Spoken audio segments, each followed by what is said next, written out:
back for Arfield. 1-0 Burnley. Scott Arfield. He's been threatening that recently. And all the Burnley players run to the Darwin end. Burnley win the next ball. It's Rory now. It's on the outside. He's got it. Ashley Barnes with it. What a cross from Rory. And there was Ashley Barnes. And Burnley leading the derby. Knocks it quickly. Finds Benson in space at the byline. Can Burnley get a goal here? Back for Brownell. Saved by the keeper. Burnley won it to the end. That is magnificent. They deserve that. Only by Paul Teller. Off for a hat-trick. He's got it. Hat-trick for Nathan Teller. Oh, he's on fire at the minute. 3-0 Burnley. It's Nathan Teller's day. And Burnley are 3 up here. Fantastic derby. Here's Benson. Can he go on the outside? Comes inside. Top shot. Oh, the goal. Manuel Benson once more. That is top class. Burnley have done it. Fantastic. Clarets deserve the championship title. They've been the best side throughout the campaign. Burnley have won the second tier. What a fantastic achievement. The players have been magnificent.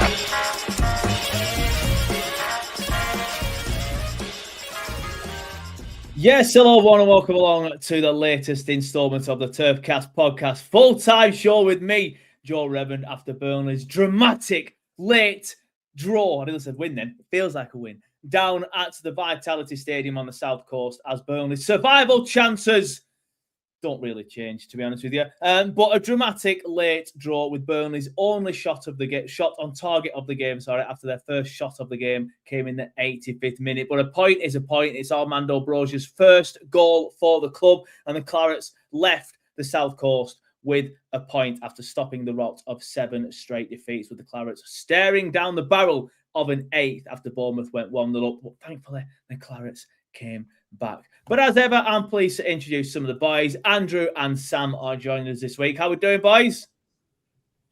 Much happier weekend. Yes, I bet. First of all, I just want to address the Bournemouth fan in the chat who's giving Burnley fans grief. Says, you hardly brought any fans, mate. You didn't even sell out our away end out. Easy for me to say. Bournemouth have literally never, ever sold an away end out. Any away end ever. So I don't know what shit you're chatting, mate. I'm obviously in a very good mood today, as you can see. Scott O'Sullivan 2119 says, evening all, at least we didn't lose, at least we didn't. Kalen says, still got a go for me. We will be discussing that, of course we will. I want to get Sam's opinion on it because I've not heard Sam. Well, I have, only in the WhatsApp group, but I haven't heard Sam's opinions on the stream for a while. First time in a long time, I've finally made it back. Good to see. Joe Worrell was class, says Big Les Lover. I will put a tenner on Big Les Lover changing his YouTube name to Joe Worrell Lover by the end of this stream. Halty says, absolute limbs when we scored, made the journey worthwhile. Tell you what, mate, I know I've just given the Bournemouth fan grief for giving the Burnley fans grief for not many fans going, but any Burnley fan who went to that match at the arse end of the country, 7 defeats in a row, deserves a medal. Halty, mate, you deserve a medal. Let's talk about Worrell. Yesterday thought it was class. You said that, mate, and we will talk about him. Jack McCallan says, hear me out, Mike Trezor, playing the old Westwood role. We've had this discussion a few times, mate. Dominic says, evening, Clarence. Wonder if this is going to be a positive stream or a negative one. Who knows, mate? You set the tone in the comments, Dom, and I know you've been a little bit negative recently, but and to be fair, why wouldn't you? We've lost 7 in a row, so people who give us stick for being negative are just balmy. Hunter Finn says, what's next? A must-win against Everton. If you lose, that's a must-win against Newcastle. They've got to lose. Mate, they're all... The season's done. What's the point in cut labeling must wins? Big Lou says Everton could be a great opportunity to get 3 points considering they have no dire Dewsbury Hall and Gay if Parker gets a line correct. Didn't know that. And I did say in my fan reaction to it, it's a very good opportunity now to put ourselves back in the mix. Do I still think we'll go down? Yes. What are we now? 7 points adrift after Leeds' win yesterday, a rejuvenated Leeds. We're staring down the barrel of a third straight relegation from the Premier League in a Premier League season. So it's not gonna change anytime soon. But if we win the next 2 games, we're back in the conversation. And Daniel Ormerod says the rot has stopped. Finally, True Red says evening lads. An overdue Sam rant incoming, says BFC 1882. Well, Sam might be in a good mood today. The Bournemouth fan still in the chat, chatting absolute balls. He says, we've sold out most of all games, but whatever you say, pal, I don't think I've ever seen more than 200 Bournemouth fans at the Turf, to be fair. But anyway, Sam, we'll come to you first. What are your thoughts on the game yesterday, please, mate?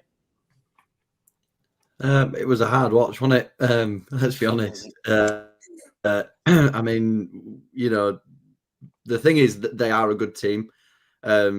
They've done exactly what all teams that go into the Premier League should want to play like. Is you've got to scrape a couple of seasons of mediocrity and accepting that you're going to be down there fighting relegation, and then gradually building your squad up and up and up every season. And yeah, fair play to Bournemouth. I mean, they were a good side yesterday. They were a good team. They were one of the better teams that I've watched us play against this season. I think we contributed to that because we just let them play. I know you said it was a bit of a turgid watch, but they are a good side. I'm not saying they're not, but they had a lot of possession in that first half. I think, what was it, 70% possession that they had, but we just didn't look like even wanting to have any attacking patterns of play, did we?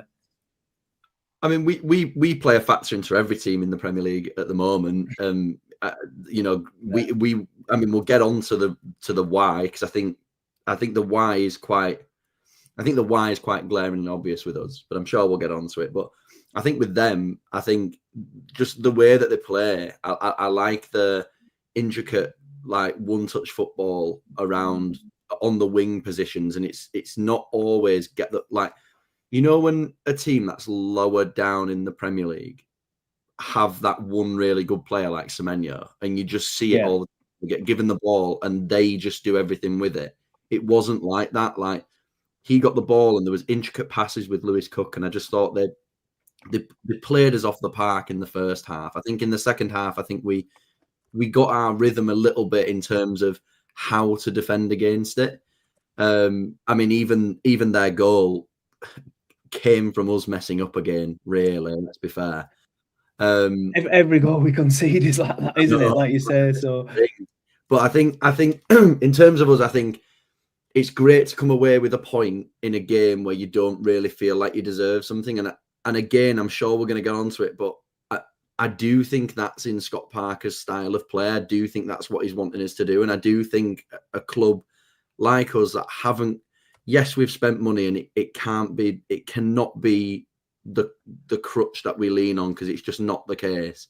But in comparison to Sunderland, they've bought an entirely new squad. Even with Leeds, like, they had a good core there already, and they've bought players for a bit more money than we have on certain players to fill the gaps that they needed with higher quality. Whereas we've obviously had to assemble a bit more of a team. And I do think that we are in a position where we do just need to try and stay in games and see what we can get from them. And that's what we have struggled to do. And I'm glad we were in some way, shape or form still in the game when we get the goal. The goal's great. All the substitutes are there doing exactly what they're meant to do. In terms of watching Burnley, I don't think it was the greatest performance. I don't think I would ever turn around and say I'd love to watch that game back all 90 minutes again. But I think there are positives to take, and hopefully we can kick on, like Parker says, and that's the catalyst for a bit of change going forward. So what are the positives then, sticking with you, Sam? Is it just the defensive stability? Because we didn't look great going forward yesterday. I mean, we haven't for a lot of the season, but we did look better defensively, didn't we? Whereas we've looked a little bit shaky defensively in pretty much all season. I think for me, it was, once we got the opening 10, 15 minutes out of the way where we couldn't string two passes together, we were able to be quite comfortable on the ball. My issue is that, I mean, we'll get onto it now, but I do think there is an element of Scott Parker's hands are tied slightly because of the calibre and quality of player that we have. We don't have players who can, I mean, even on the wings, I know it's all part of it. And I know now there's probably a conversation to have in regards to like Edwards and Trezor. Like they've now that was going to be my pushback on that. Like, I agree. Some of the players we have aren't with the quality, but the players that we do have that have the quality are on the bench. But I think this is now where we've now Oh, sorry, I just saw in the comments. That's great. Love that. Oh, sorry, Jack. I weren't paying attention. I'm trying to create. I just seen it. I'm trying to create images. Jack, top man, mate. Appreciate that. I'll make sure to get the boys. Next time I ever see them, I never see Sam or Andrew for that matter.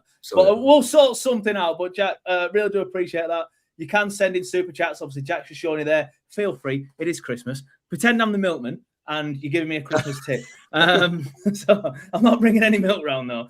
But yeah, we've given you great content throughout the year. But Jack, really do appreciate that. Thank you so much, mate. Sorry, Sam. Go on. I'm glad you highlighted it because I would have missed it. Listen, we're here for the viewers, not us. No, I think for me, I think now is probably the first time where we all collectively can have that conversation. Like we've all been saying for a few weeks, something's not working. What do we do? And us as fans naturally go to, there's this player on the bench. They could affect the game more. But now as a manager, you've now watched it happen, come to fruition and seen how that's changed the game and seen how those players have changed the game. Now, again, we'll probably get onto the Edwards thing. For me, I actually think Edwards did quite well in that Benson-ish type role of coming off the bench and being that little bit nippy. But then my argument is if a starting lineup has Brun Larson, we are instantly just ineffective on one wing straight away. Yeah, I mean, it depends what wing Brun Larson's playing on for me. But he hasn't been. I mean, if you put him on the left, it's different, isn't it? I will be honest. Even on he's looked better on the left, but he's still not affected the games as much as you'd want him to. It's just the worry for me. Like again, I do obviously think that Scott Parker has a big part in getting the best out of players. I absolutely do. I think the manager plays a big part, but I do think then, like sometimes I look to our bench or I look at our starting 11 and I go, is that player actually really going to affect it? Like I thought it with Chowner the other day. We for weeks have said Chowner would be really, really, really good to start a game because he's really, really fast. The more I've watched him, the more I actually don't think he's that rapid. Like he never tries to beat his man. And it's the same argument that we have for Jadon Anthony week in, week out, where we say Jadon Anthony comes back and passes it backwards, but we're not getting that either from Chowner. So even when he does try and make the change, the players still aren't doing what us as fans would be wanting to see from that player.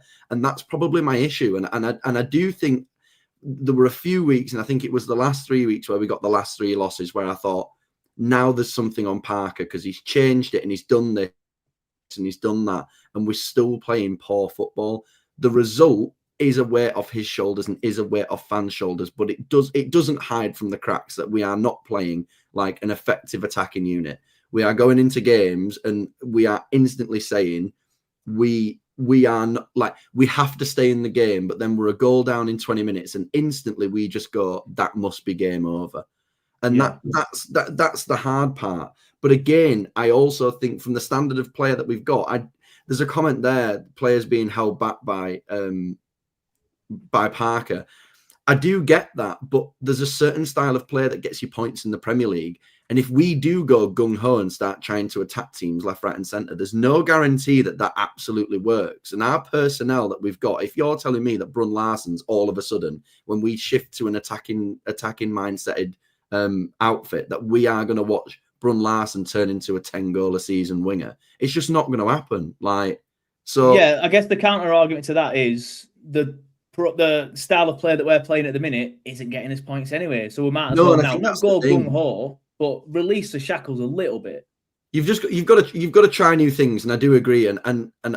But I do understand why Parker is playing this kind of conservative style football, because we watched it under Dyche, and under Dyche it worked for so many seasons. You stay in games, you nick a goal from somewhere, you sit back and don't let them have another attack or make them shoot from 40 yards out. And if you do concede to an absolute boomer, then you turn around and go, fair enough. Our issue is at the moment we are shipping such soft, sloppy goals that they're the ones that you can't defend. And then when you're not attacking and you're 2-0 down, that's frustrating. In that game yesterday, they were just a good team. Like, you have to give props to Bournemouth. Like, they defended very well. That Jimenez on their right back was great. I think They it's a have got a toss few up. I'm decent going to let players. Andrew speak because I've gone on for ages, but I just think there's a huge toss up, and I think there's more of a conversation to be had of why we are where we are, rather than it just being Parker needs to go, or I just think it's a lot deeper than that, isn't it? I think Parker's a big issue, but I do think there are other issues as well. But I'm sure we'll get onto that. John Corbett says I was a couple of players out from picking the team. Next game, Steve back, Edel, Big Les out, Fleming in, Edwards, Trezor in, JVL Anthony out, and we win. Matt Lawcock says evening, Parker saved by the leaping Salmon for another week. Good to see Sam's best mate Kieran is in the chat. Evening, Kieran. Sam McNeil, the Bournemouth fan who I was giving a bit of grief earlier. We weren't great yesterday. We've been struggling for a while. Can't see it on to a lead. It's a big concern for us. To be fair, Bournemouth have drawn quite a few, but at least you're not losing every week, mate. My mouse is being absolute wazzock. Idiot M1W says, why are Leeds suddenly beating teams like Chelsea, but we are here celebrating the point where Bournemouth standards have to be higher?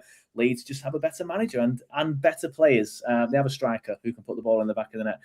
Paul Johnson says, we let every team play. That's a problem. We put the opposition under no pressure whatsoever. Warren Briley says, thoughts on having the starting lineup with the team that finished at Bournemouth. I think that team's better than the team that started, but I know there was a few people, including in the TurfCast WhatsApp chat, losing their head over the starting lineup. But when you've lost 7 in a row, I don't necessarily mind him changing it, but I agree the team that ended the game is better than the team that started the game, but he's not going to start players like Edwards for whatever reason, or Trezor for whatever reason. Just play 4-4-2, it could work. Big Les Lover, 5 at the back next week. Perez, Ekdal, Walker and Son. Big Lou, what if Lauren didn't slip? So frustrating. Well, if my auntie had uncles, I don't know whatever the saying is. Paul Johnson still in the chat. We are always going to mess up and give goals whenever trying to defend every minute. Dominic says, draws aren't good enough at this stage, although yesterday was good to stop the rot. Really need to go to Everton and Newcastle and try and get 6 points. Go after Everton and Newcastle, and try and get 6 points. Put us in the mix again. I agree that will put us in the mix. Does anybody think we'll do it? No. Brucey Bonus is in the chat. I call him Bruce because he's Australian, but his name isn't actually Bruce. But we're calling him Bruce at Turfcast. Evening, True Blue Claret. How are you, mate? Hope you're well. Simple answer says Kevin Ashley. If it's that bad, don't go on. Fair enough. I'll be going on every week still, mate. Oh, that's okay with you. But anyway, Andrew, we are just pushing at 19 minutes and you have not said a word. A word. That's what happens when Sam's invited back onto the channel. Sam's a very good talker, and that's why we love him. But here are the stats from the first half. And as Sam said, it was a dreadful watch, wasn't it? It really was a dreadful watch. These are the sort of stats. And again, this is no shade throwing at Bournemouth, by the way. I do admit they're a good side. They've got better players than us. They're better at playing on the front foot than us. I completely agree with everything that Sam said. However, these are stats that you expect from City away, right? Not a single shot on target, obviously. Only 30% possession, 0.00 XG, obviously, because we didn't even have a shot. That's awful. And that just shows that we had no intention whatsoever of going forward in that first half. And pretty much up until the 85th minute when we had our first shot, which is a blocked shot from Perez from range. It's horrific. Like you said, that's the sort of stats that we'd expect from City away. Not if you're Leeds, Sunderland, Palace, Bournemouth. You know, like every other team in the league goes for it. And yeah. Well, look at what Leeds did to Palace yesterday. A tired Palace after playing in Europe. We played a tired Palace after they played in Europe. And what did we do? We just sat off them. That's where the frustration lies for me. And that is a Parker issue. The frustration for me is we can... I completely agree with Sam where we don't necessarily have the players to attack all the time. But we have players who can force the issue. And I mean, in the last, up to the 85th minute yesterday, we didn't have a single shot. From the 85th minute, we had 3 shots, and scored from one of them. I think we had 4 in the end. I think we ended it on 4 shots. Yeah, we ended it on 4 shots. Yeah. Bournemouth had 16. We do have players to go forward and attack. Like Fulham last weekend, once we brought those attacking players on and we were going for it, when Son scored the second one, we have players to go for it. Granted, we don't have as good of players, but we have players to go for it. We're so restrictive and I get it from Parker's point of view, like his last 2 Premier League campaigns, he's been battered 9-0. So I get why he's so conservative and I understand that you have to stay in games to try and get something from them. I do understand that, but we're not at the case now where we're so close. The gap's so close where getting a draw is going to make that much of a difference. Like, we need to be going for results and stuff. And I don't agree with this or this team that finished yesterday should be the starting 11. Like, Tresser's not going to start for the next few weeks at least. He's had, like 2 10-minute cameos, if that. Edwards, I agree with you, Joe. Like, he's better coming on off the bench. Broja, hopefully now he can kick on, but that's like the first score. Like, it's not. I think I agree with Sam. There's a lot of issues with why we play the way that we play. But yesterday, it just weren't pretty. It just weren't good to watch. But if you'd have offered me a point before the start of the game, I'd have snapped your hand off for it. So somehow we've managed to get the result that we actually needed. A point away in the Premier League isn't to be sniffed at, to be fair, especially, Bournemouth. I know they haven't won for a while and they've faded slightly, but especially when you've lost 7 in a row and Bournemouth have done quite well. A couple of talking points, though. This is the main one for me. I know a lot of people are going on about the JBL incident. This is the main one for me. As far as I was aware, please somebody tell me if I'm wrong, but as far as I was aware, if the player comes off the defender last, it's not offside. And it comes off, sorry, not the defender, the defending team. It comes off Brooks here last. I think. I'm 95% certain it comes off Brook here last. You can't see. I will try and zoom in at some point while the lads are talking. But for me, you can see there that Brooks' foot is in front of Fleming's foot. Fleming, you could argue, I don't know what the situation is with the VAR. They could argue that he kicked Brooks's leg into the ball. Therefore, he was involved in the action or something. I'm not sure what the exact ins and outs of the law are. But then obviously it goes here to, I think it's Walker who then puts it back across for Anthony. And for me, it should be a goal. And I am not one of the ones who's just to shout Burnley goal, everything for Burnley when these incidents happen. But I don't understand what the rule is here and why this hasn't been given. I'm sorry. Sam, I'll come to you first on it. I know it's not conclusive that because it's so far zoomed out.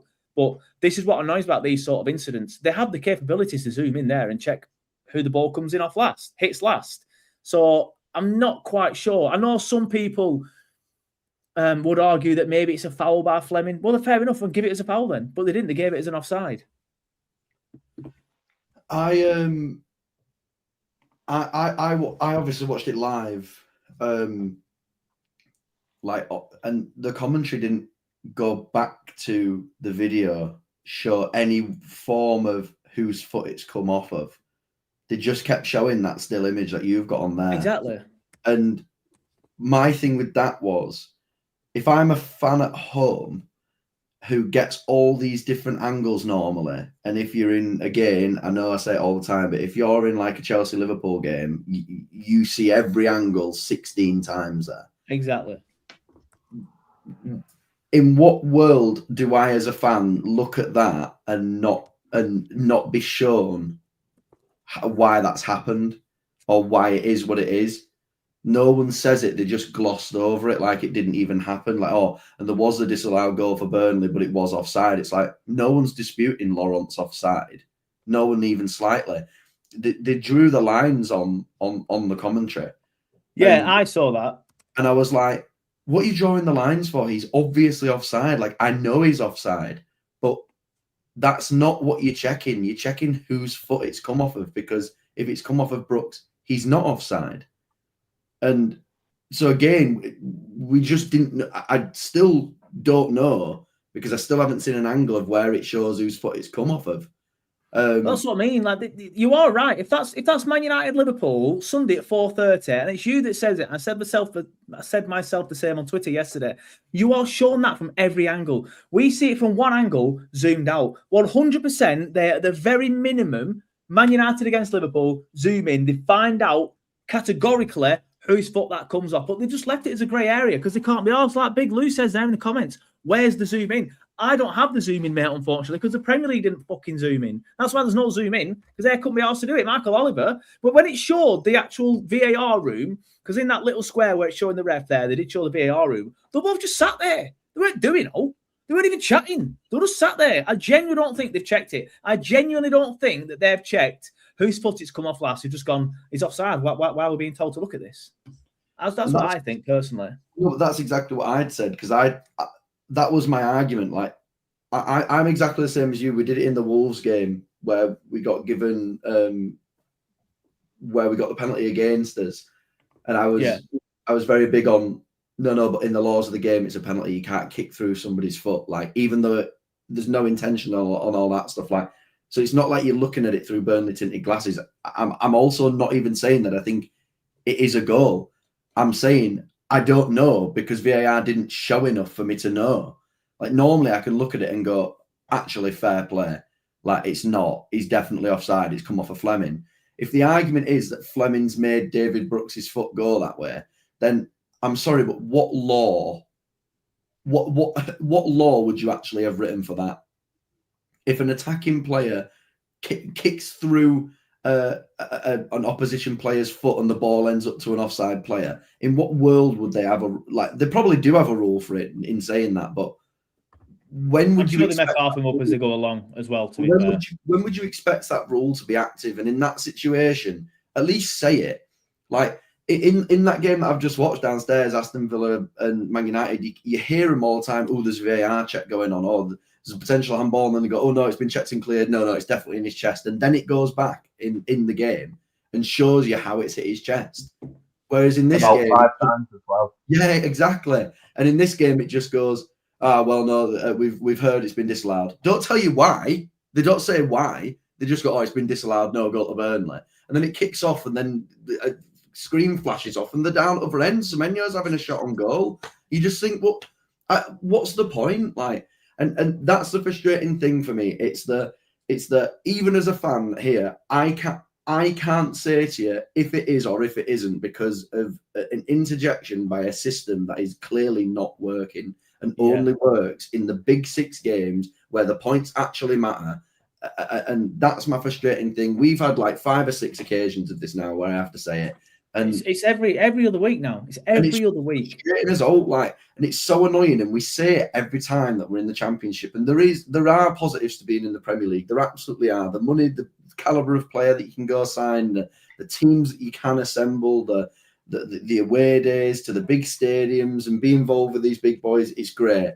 But the biggest glaring overarching thing that ruins the Premier League is the standard of refereeing and the standard of VAR. Yeah, we can't keep going through season upon season, and this is for every club as well now. This isn't just for us, but we can't keep going season upon season upon season where you're still saying the same stuff. Like you're still saying it. Like we said this last time. It's like 6 years. We've had VAR for like 6-7 years now, and we're still having these conversations.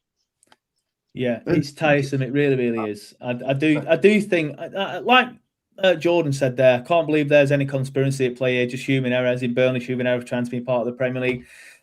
I don't necessarily think it's conspiracy tinfoil hat. I just think they're more likely to be like, right, we need to get it right when it's the big 6. I don't think it's necessarily a case of it's only Burnley. I'm not arsed about Burnley. Oh yeah, let's make sure Burnley don't score. Let's make it. I don't think it's anything to do with that. I just think it is a case of like, oh, it's Burnley Bournemouth. Like, he's offside there. We'll leave it at that. Whereas if it's Man United Liverpool, they're like, right, we need to make sure we get this right because as Sam said it on several shows 2 years ago, last time we're in the Premier League, the whole world is watching. So we need to make sure we get this right. So they all sit up, they pull the chairs in, they make sure they get it right. Whereas when it's Burnley Bournemouth, I just don't think they care personally. Rather than tinfoil hat time.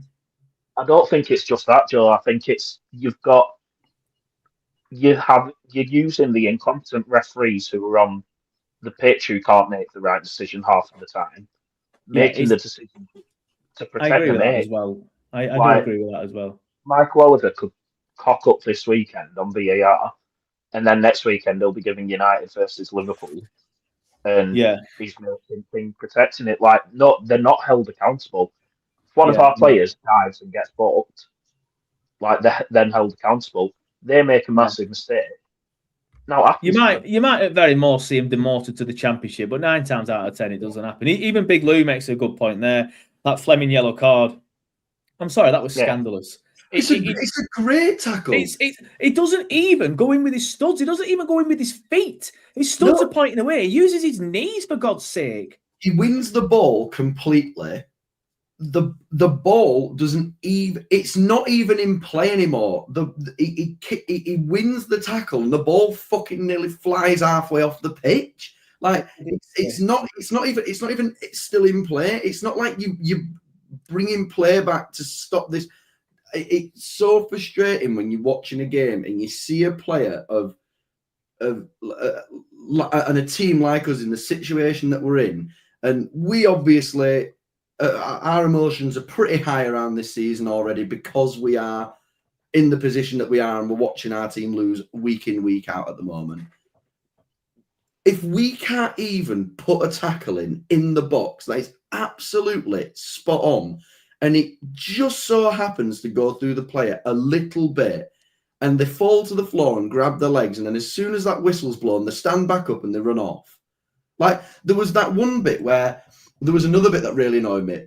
That True Fair went up for a header with Big Les and jumped through Les. Les won the ball and started bringing it forward, but because he landed on his back, the ref brought play back. But you only bring play back if it's a head injury. He was holding his midget. I remember that. And then the second he blew the whistle, he got up and started doing a couple of these and then ran back into position.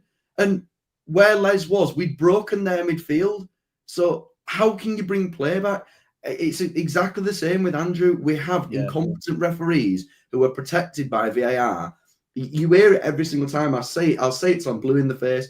Peter Drury, or whatever his name is, goes on BT. Now it's Mike Dean or whatever it is. And whatever happens, he agrees. And then if VAR changes it, he goes, well, actually, no, I can see why VAR's done that. What do you mean? What do you mean? You can see both sides of the Dermot Gallagher on Ref Watch as well. Dermot Gallagher on Ref Watch will never disagree with what the referee is given. No, exactly. In the words of the great Sean Dyche, game's gone. It's gone. If you can't even do a tackle like that, game's gone. But you hear it all the time. It's so frustrating. Like you literally, like the ball will go into the box and it'll hit the midriff and then hit their elbow, and you'll hear Mike Dean go, actually, I think the referee's got that spot on. And then VAR look at it and he'll go, VAR is going to have a little look at this because obviously there is this and there is this. And then as soon as VAR gives it, he goes, well, no, I can see it now that it's been slowed down and shown back to me 18 times. Yeah. Brilliant. Brilliant that you can hear that. Brilliant that you know that. Decide what you want. Don't keep changing it just based off of what's happening. Like, it's so frustrating. I actually hate Premier League officials. Yeah, well, I think that counts as a Sam rant. You literally went like this. Just pick one. That counts as a Sam rant, I think. Don't be like, oh, here's point A, here's point B, but I'll pick both just in case. Yeah. There's only one answer. There was another big talking point as Big Lou's mentioned in the comments. Also, that penalty check on Bruno Larson. Bruno Larson got a foul, and 2 seconds later, we're told it's been checked. Did it get checked? Lee Greenwood's mentioned it as well. JBL wrestled to the floor, and according to the VAR officials, there was minimal contact. Well, this is the minimal contact. Arms around the neck, dragged to the floor, an off the ball incident, which is when I first saw it, right, I thought the only reason why it is a penalty because it's dragged him to the floor. But the only reason why the ref and VAR haven't possibly given it is because it's an off-the-ball incident. So they're just thinking, well, whatever the rules are around off-the-ball incidents, I'm not sure. Well, that makes it worse. That makes it worse. I mean, I just thought maybe they've bottled it because it's an off-the-ball incident. Although, obviously, Kieran Phillips thinks fucking differently. Obviously, you do, Kieran. Never a penalty. Out-muscled. What you on about? The ball's not even there, mate. What do you mean out-muscled? There's nothing to muscle about. What are you on about? Next time I see you in Aldi, mate, honestly, I'm going to walk right past you. But I genuinely though, Kieran, mate, I'm only having a laugh. But I don't understand how anyone could say he's out-muscled there because the ball's not there. He's dragged to the floor. It's practically GBH. I genuinely don't understand how That has not been given as a penalty, other than the referee's bottled it. I'll come to you on this one, Andrew. What are your thoughts on it, mate? It's a penalty.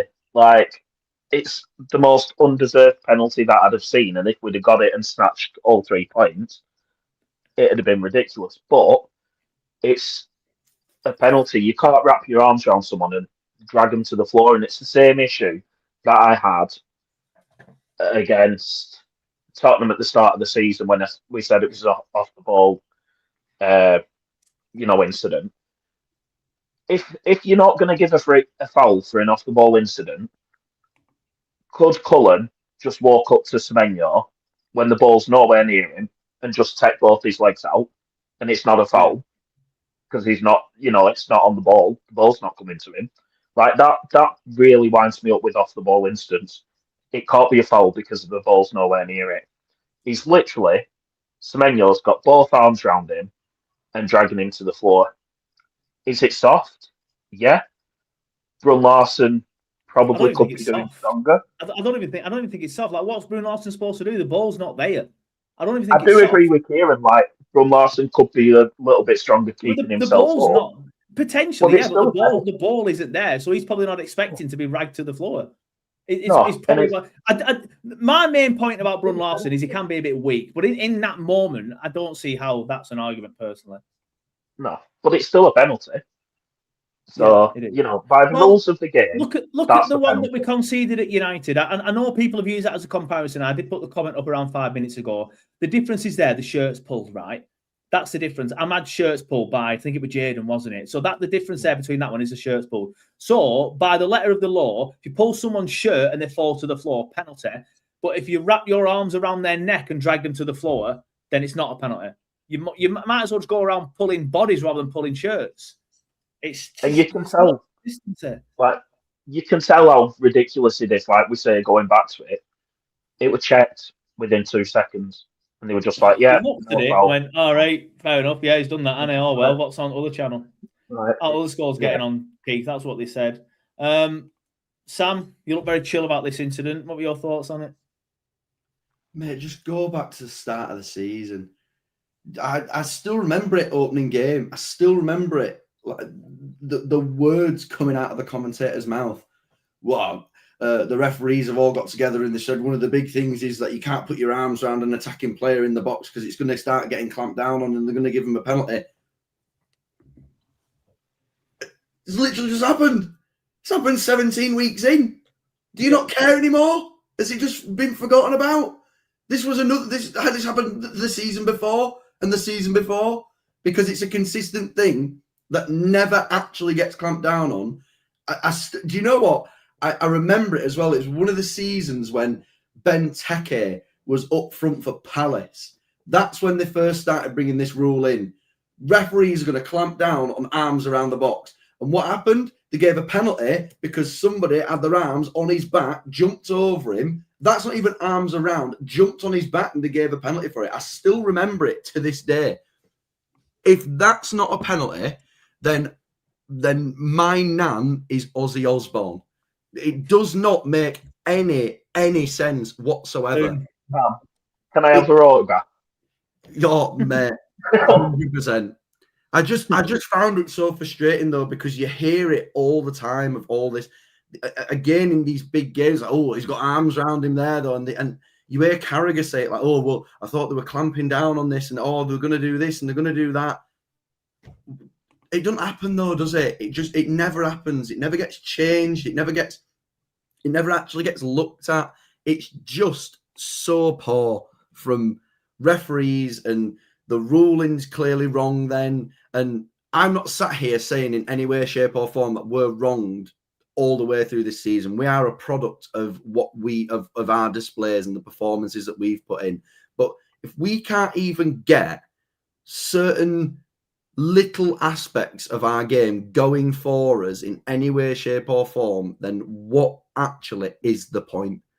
Like, what actually is the point? If we're not a team who can sit here and go, we're not a team that can sit here and go, we've played absolutely unbelievable and we would deserve that win, or we would deserve those points. There's no way, shape or form I'm saying that.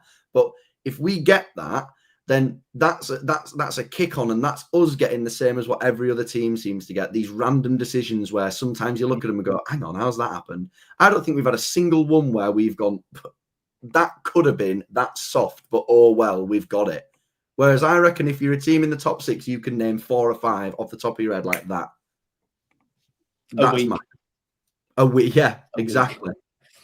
Speaking of sort of like being a product of our own design, their goal, Josh Loren. It's unfortunate for Loren. He slips. A lot of people use it as a stick to beat him with, saying he's not good enough. You can debate his quality all day long, and to an extent for a Premier League footballer, I somewhat agree.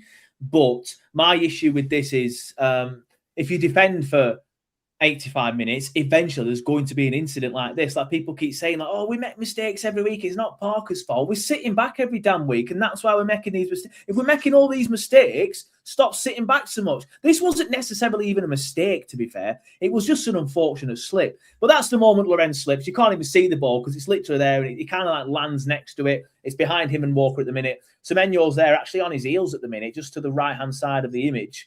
Good finish by Semenyo, but it is a great player, and it's frustrating that Ghana didn't qualify for AFCON, which starts or has started today. And yeah, he just finishes it far corner. Decent finish, but frustrating again. Andrew, I'll come to you first on this one. It's not one of them goals what you can look at from a Burnley perspective and sort of like, oh, well, this shouldn't happen, that shouldn't happen, that shouldn't happen, like we always do with Burnley goals. There's like 3 or 4 incidents where you're like, why is he doing that? Why is he doing that? This is just an unfortunate slip for me. Defending a lot too much is probably part of the reason why eventually we suddenly do mess up a lot. But unfortunate slip for me, I think, there from Josh Loren. Yeah, I think it's a combination of things. Like the first one, it was coming. Like Bournemouth should have been well ahead by that point anyway. So can I jump in, Andrew? Sorry, Jack sent a tenner earlier. Now he sent a $5. Jack's running this stream, guys. Come on, why's Jack doing it and why everyone else isn't? Thank you so much again, Jack. That'll get me. In fact, that won't even get me a Guinness at the Salmon and Knowledge next time I'm at work. But I'll put it towards a Guinness, and then hopefully I can see the lads and get them some stuff for next time. But we do appreciate the support, Sam. If you are watching on YouTube, you can send a super chat. There's obviously no pressure whatsoever to do so. If you haven't done so already, or there is pressure, make sure you like the video. And if you can't like it, or you've already liked it, make sure you share it. If you're watching it on Facebook, like, share, do whatever you want. Apologies for that, Andrew. Please carry on. No, it's all right, Jack. Legend. Yeah, it's a combination of things. Like Bournemouth should have been well ahead before that point anyway. I think you sit as far back as we did and play how we do. We're always going to make mistakes. And I think at the time I used some words to describe Laurent that sounded something like calling him a donkey for slipping on his arse. But it happens in football. Mistakes happen in football. We've seen big name players make mistakes. So it's nothing to do with his quality. Like I say, you're going to make mistakes playing the way that we play. And then it's a hell of a finish from Semenyo. And like I say, from they should have been well in front before that. And we do, yeah, Mark's right. We do seem to make mistakes week in, week out. We do. And I think that's the style of play, personally. We sit back so much. We invite pressure. We're going to make mistakes. We don't have the quality that other teams do. If it's not Hartman, air shot in a corner away or whatever, it's Josh Loren slipping. Yeah, and there's always going to be mistakes. And like I say, that's not just because of who we are and how we play and where we are in the league. Like, that definitely has a factor.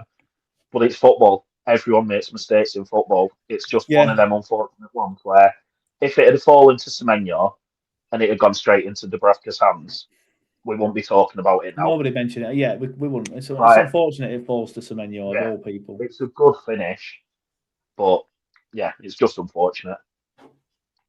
Yeah, just realised I've had the darts on full whack, so apologies if you could hear that for all the other stuff. We won't get onto this. Average Joe. When does ALK make the inevitable decision to sack Parker? think you've seen from Parker's comments this week that it doesn't look like it's any time soon, mate. But I will get everyone else's sort of like opinion on that in a bit. Daniel Ormerod, Lauren did his job really well up until his slip. He didn't put a foot wrong, just a slip on a wet surface. I do think it's unfortunate. I don't think it's a big mistake like we've been making in recent games. Sam, your thoughts on it? I guess there's not really much more you can add, really, is there? It's just an unfortunate mistake. Yeah. It's just disappointing for him, really, isn't it? Good insight there. Well, he was playing his role really well in that game as well, but again, is it a wet pitch? It's a wet probably pitch. sprinkling at half time, isn't it? I don't think there was any rain, so it's a wet pitch for everyone. My worry is again, and this is just putting it out there. This isn't actually my actual thought, but is it again a quality of player thing? I don't think this particular incident is, but you can pinpoint moments from Josh Loren throughout the season where you could probably say that. No one else fell over. All day. He's not falling over because he's a shit footballer, is he? He's just no. Listen, I'm not saying this, right? I'm just putting it out there. I actually don't think it. I'm just putting it out there as a thing. Nobody else in that game. If anybody had that process, I would think it would be harsh. You don't fall over. Nobody else slipped. But maybe he's got a bad centre of balance. I'm not sure. Maybe that's it. Maybe that's it. There might have been other slips. However, because that one led to the goal, that's the one that's high profile. Those other slips. I know my slips, right? I know my. I was watching for those. No, I'm joking. No. In fairness, like I actually don't think that I was just putting it out there just because of the argument that we had at the start. I actually also don't think it's a quality thing. I just think it's an unfortunate thing that happens to a player that was playing really well, and I think it's a shame for him, and I think it's a shame for us of who it fell to. I reckon if it falls to anybody else, I reckon it's either whipped around the post and it's gone out, or it's blazed over bar. But it's dropped to one of the most informed players in the Premier League, who an immaculate finish, good finish, and again, we are a product of our own, we're a product of our own downfall again, unfortunately. Yeah, Brett says Josh Loren plays for the shirt. He's not a best player, but he cares more than Hartman, that's for sure. He had a mare for slipping them in concede, but he's a workhorse. Keep your comments coming in. Lee Greenwood says, watch Walker. He reacted super quick, but the finish was class. Mark Lancaster, the issue isn't just one unfortunate moment. It's the fact that we're making these mistakes every game. There has to be a problem in coaching. Coincidence. Kieran's loving Sam again. Says, Samuel's doing all right tonight, then you just ruined it. Justice for Kieran, I just put it out there. I don't actually think it. Kieran probably thinks Kieran will have the most outlandish opinion that Josh Loren. I don't know. Kieran will say something ridiculous next in comments. He usually does. Daniel Ormerod says, would Josh Brownhill have made that mistake? Would Josh Brownhill Josh Brownhill up to Kieran? He'll spontaneously combust. We're here for the comments. We're not just here for us. I put that out there to see if anybody else thought it. I don't actually think it. I just wanted to see if anyone thought it. I was like, Kieran, leave me alone. Please leave him alone and don't ram me next time you see me in Aldi. Anyway, Burnley then go on to score from their only shot on target of the game. The first shot on target, which came in the 90th minute. Armando Broja getting his first goal for the club. A very well taken header. Leapt like a salmon after a great ball in from none other than Marcus Edwards, who should be getting more minutes, whether he's starting or coming on earlier. I do not care. Play that man more. But a great goal. Sam, will come to you first on this one. Great goal from Broja, great cross from Edwards, and it's great to see him off the mark. Oh, it's just like it's what we've been screaming for, though, isn't it? Like the way Edwards puts it into the box, like he still has to do, like there's a defender closing him down. He still has to do the quick feet stuff and get that kind of whipped ball in there. And what happens when you have a dangerous player? Like even when he was picking the ball up in the center of the box, and he was like, he was taking it on the half turn and driving into space. And even when he was losing the ball, I was still thinking, all right, this is someone who's still just trying to get at it. Up the pitch, isn't it? That's what he's dragging us up the pitch. He's getting us off the back foot. He might run into a cul-de-sac every now and then, but it doesn't matter. If you lose the ball after dragging yourself 30, 40 yards up the pitch, the whole team has come up the pitch with you, and you're in a better position apart from sitting back for the last 85 minutes. That's what annoys me about it. People complain that he loses the ball when he's in the final third, but at least he's getting to the final third and trying to make things happen. But I think this is not to make this about Brun Larsen, because it's not. I don't have an agenda, but I definitely do. With Brun Larsen, he played however many minutes, and the best opportunity that he actually got was the ball from Fleming that went through that he stopped for because he didn't expect himself to get to the ball. And then when he played the ball through, he was sat there with his head in his hands like, oh, we should have carried on running.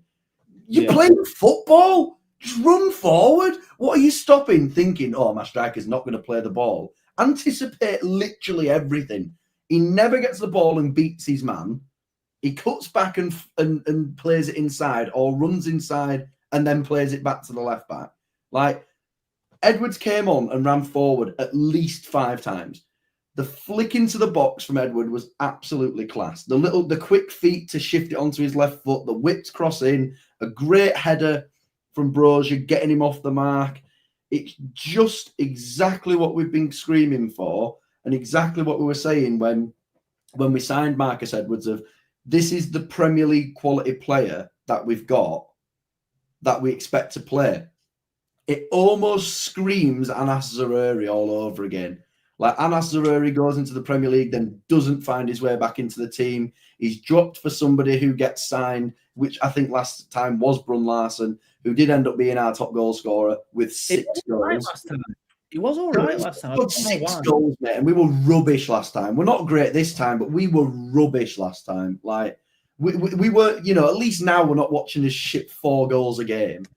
But we had more points. We did have more points. This is the frustrating thing. But again, it's the attacking talent that comes with Edwards. It's the talent. It's the sheer technique of a good footballer.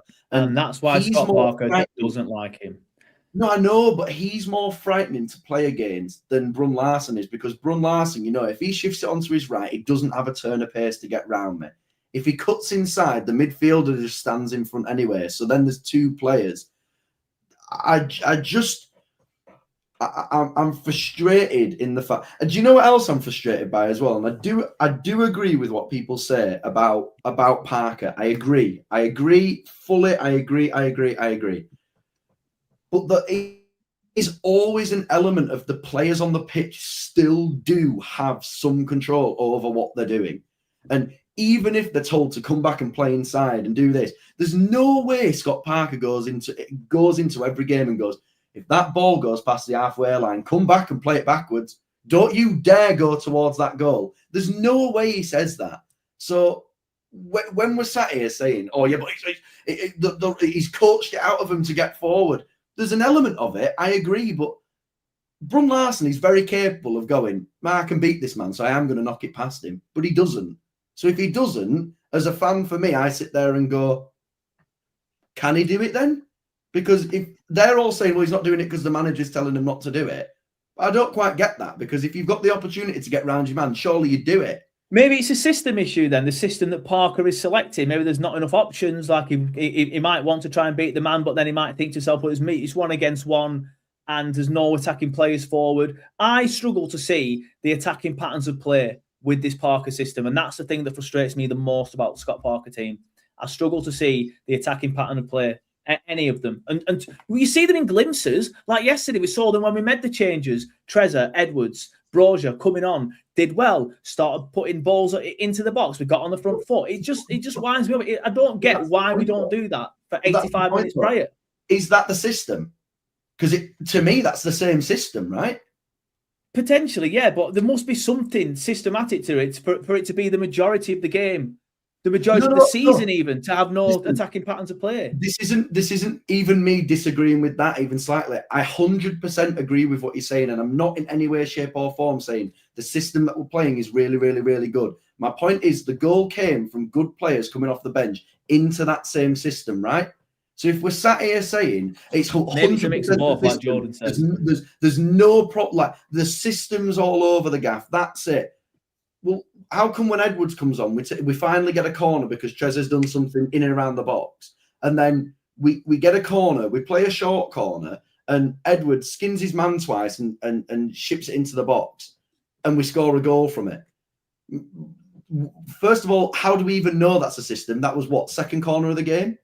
Like, how do we know if that's a systematical thing? Secondly, I don't think we changed the system to bring those players on. We just brought players off and put those players in that position. And after doing that, we looked better. So I'm not in any way, shape or form sitting here and disagreeing that the system is an issue, because it is. The system is an issue. The system suffocates us for a lot of the game. We don't actually get a lot of time on the ball. We don't have that attacking intent. The only gripe that I have with that is we can't sit here and say all of it is the style of play. All of it is the way that Scott Parker is telling these players to do things. There is no way that Scott Parker is saying to that Burnley team for 80 minutes of this game, don't you dare put a cross in, don't you dare get the ball past the halfway line, and make sure that you don't pass the ball to each other more than 3 times. There's no way that he's saying that at all. So I agree with that comment. That's the good comment. There's no plan B. When our system doesn't work, we don't have a fallback. That's the correct thing. Our system never worked. Well, hasn't worked since Wolves away, really. You could argue it worked slightly yesterday because we got the point. But that is the problem. There is no plan B, and the plan A doesn't work.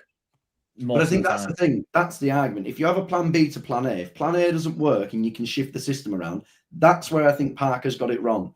Because when in games that system doesn't work, where you are trying to hold on and try and stay in games, because I do think that's the style of play that he has. He had it at Fulham and he had it at Bournemouth. We were never expecting some dramatic change that now Scott Parker's going to be this attacking masterclass of a manager. He's not. We knew what we were getting ourselves in for. We saw glimpses of it in the Championship.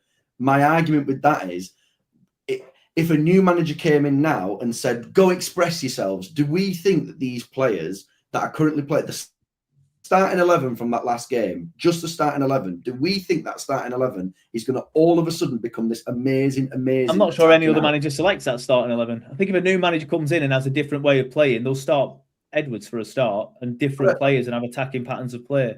And that's probably where my head's at too. Even after saying all that, I put it in our group chat the other week.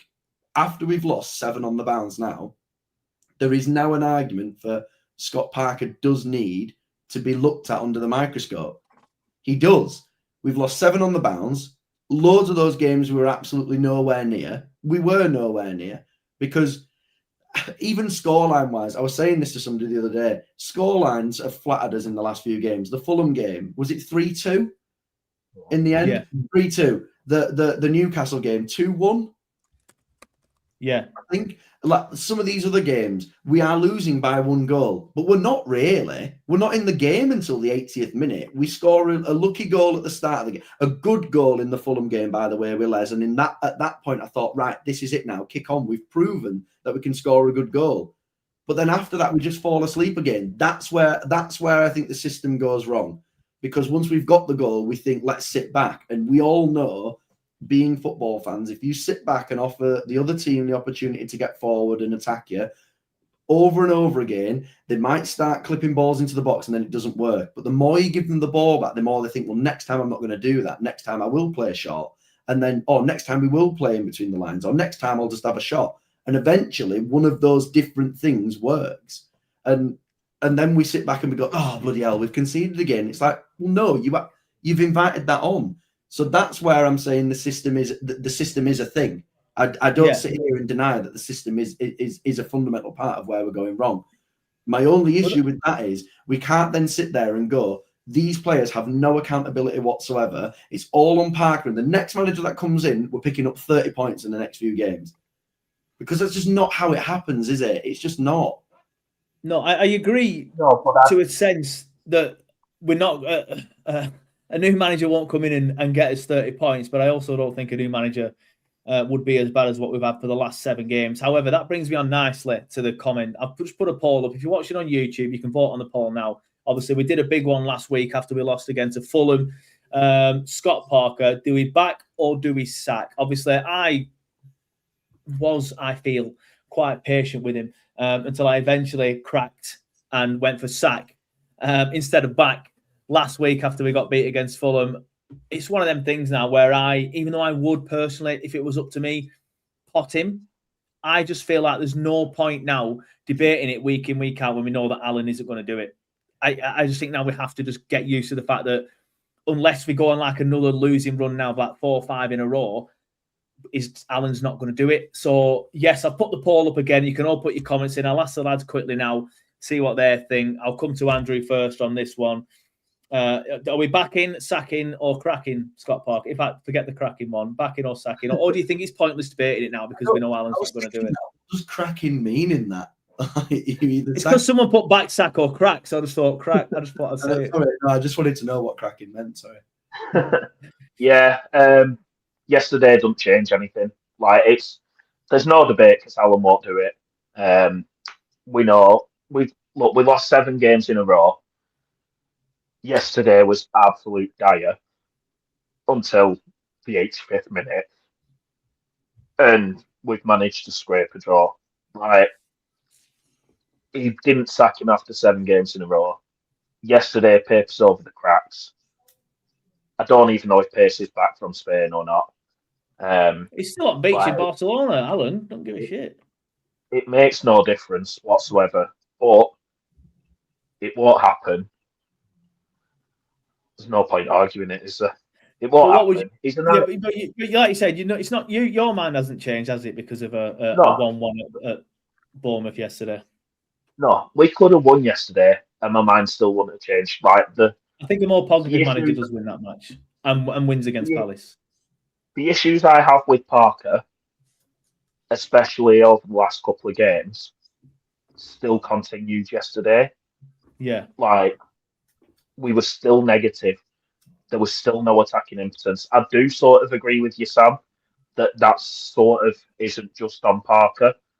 But I feel like he has sort of not sucked the attacking talent out of certain players, but I feel like they are a lot more restrictive. And I think after 7 games in a row losses, every single game, we don't seem to be in. Like, something has to change. The players the lineup changes every week. The system changes when we bring attacking players on. Everything else has changed. The only thing left to change now is your manager. And I don't trust him with anything. Yeah, fair enough. Cheers. Sam, you've not been on the show and answered this question, to be fair, so I don't know where you stood. I know you put stuff in the WhatsApp chat, but it's that bloody rare that you even get involved in the WhatsApp chat these days, mister, that I have forgotten some of the stuff that you said. I'm only messing. But what would be your situation here now, mate? What would you do with the Scott Parker? Would you want to back him or would you want to sack him?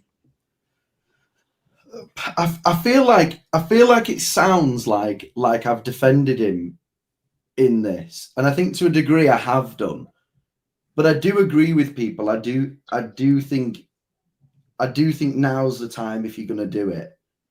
I think now's the time. I mean, bless him. Obviously, maybe not over Christmas. I think I'd think that's a bit heartless. But we are. Sean Dyche on Good Friday, so I don't think Alan cares about bank holidays. No, I suppose. But I just think. I think he's had it now. I think he's had his time. I think he's had his chance. And I agree with what somebody else has said there. I don't think that we can get... It's hard as a Burnley fan, I think, and especially in recent years after we've had Sean Dyche, where you've watched what a manager can do over 10 years. And I do think we naturally... Like, I've done it even tonight in defending him in some way.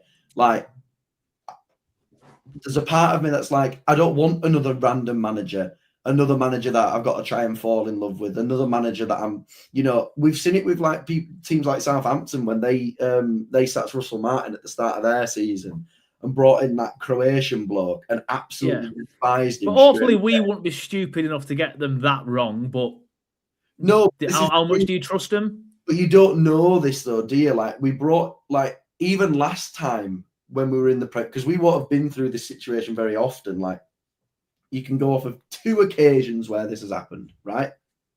Brian Laws get out, and the second one was Mike Jackson, who was managing like the under 18s at the time. And I'm Ben me. no, but listen, that ended up working. I have no problem with that at all. No problem with it. But my thing is, we actually have nothing comparatively to go back to where this has worked in a Burnley shirt, where we've gone and sacked a manager halfway through a season and the new managers come in and been unbelievable. The only time is probably Eddie Howe and Sean Dyche. That's in the Championship, isn't it? Like, even Dyche didn't start off very well quickly. No, this is the thing. He started slowly. And we didn't sack out. No, exactly. Like, I think I'm ready to sack him, because I think losing 7 in a row and going from the performances that we had against Man United and the performances that we had against Liverpool, where those are the games to not be in and get something from. When you're doing it against Fulham, when you're doing it against West Ham, when you're doing it against those types of teams, you've got a problem, because then you look at the fixture list coming up. We've got Everton. Where's that win coming from?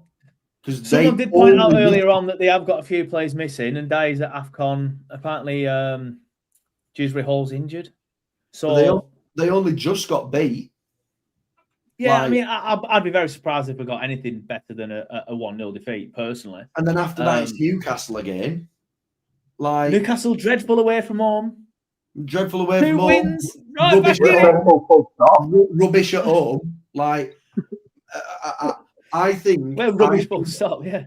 I lost it with Parker in the Palace game, because that was such a negative performance. And that was a game, like we've already said, like, yes, they'd just come off of Europe and they'd had a day's rest, I think. But that's where you go and you say, they're going to be shattered, run at them. Give them a game, make them run. Tired legs, give it a go. We did nothing.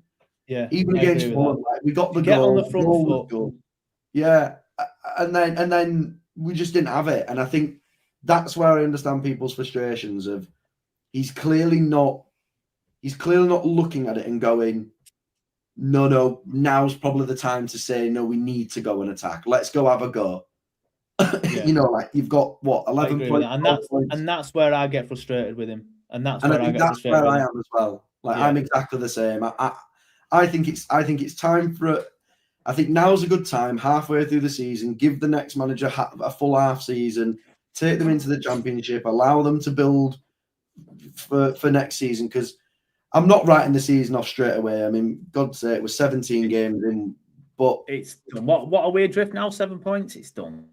No, but what I mean is, you know, teams have gone on runs before. I'm not sitting here and saying it's 17 games into a season. I'm not optimistic in any way, shape, or form, but I'm not willing to say the season's finished now.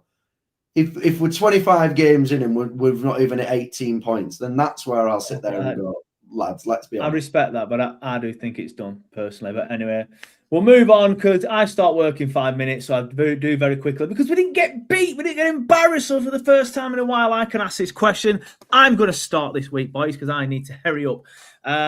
Joe Worrell, I think he came into this side unexpectedly. Obviously, we weren't expecting to see Worrell's name. He did very well. He felt like a bit of a leader at the back, kind of a leader that we've been missing, which is good, because Tuanzebe is not only at AFCON, but he's been utterly dreadful. Ekdal is pretty slow, and it's looking now like Steve is going to miss the Everton game as well. So it's probably going to be Worrell at the back for me. So I would say Joe Worrell. Andrew, I'll come to you first on this one. I need to be done by 19:45 minimum, though, boys. So very quick, please. Joe Worrell, for every reason that you just said, apart from the Ekdal slander, because I won't have that Ekdal slander. Not the quickest though, mate, is my point. Sam, your man of the match, please, mate. And also get your comments coming in. I will hopefully have some time to read some of them out, if not all of them. Marcus Edwards gave me the only slight moment that I actually went, oh, and then it went in. So Yeah. That's it. For that reason only, Marcus Edwards. Fair enough. Man of the match, the person who put the highlight package up there must have worked really hard to put a video out, which nothing happened. 2 goals, to be fair, and 2 controversial incidents. Oliver Briggs says Edwards 100. True Red 1882, sorry, 882 says Joe Worrell, a proper leader in the defence yesterday. Jordan Rusher says Hartman put more of a shift in at home than he did against Fulham last week, so I'll pick him for man of the match because he was sat at home doing nothing. I get it. Jimmy Brown says Worrell, or Murphy Brown says O'Neill in, man of the match. Cullen says Alan Howarth. Reese says, I'll come back to that in a second, actually, Reese. Thank you for that, mate. Dan Atkinson says agreed. Edwards, Broja, lol, says Lee. And Broja, but no lol, says Ryan. Anyway, we will wrap it up there. Sam, I appreciate you coming back. And now that you have 2 weeks off work, I'm expecting to be here bright-eyed, bushy-tailed every single stream for the next few games. So I do appreciate that. Forget your holiday, mate. I'm not interested. You can do it from the ski slopes. Don't you worry. I'll be there. I know you will be, mate. I know you will be. I love it when it's school holidays because I just see loads of Sam. Andrew, ever present, but I don't know where we'd be without you, mate. Really do appreciate you coming on.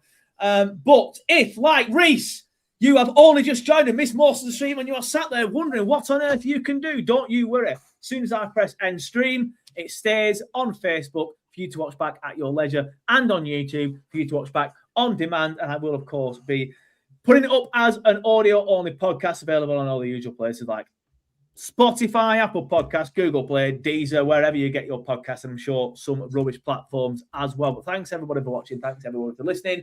We will see you next time.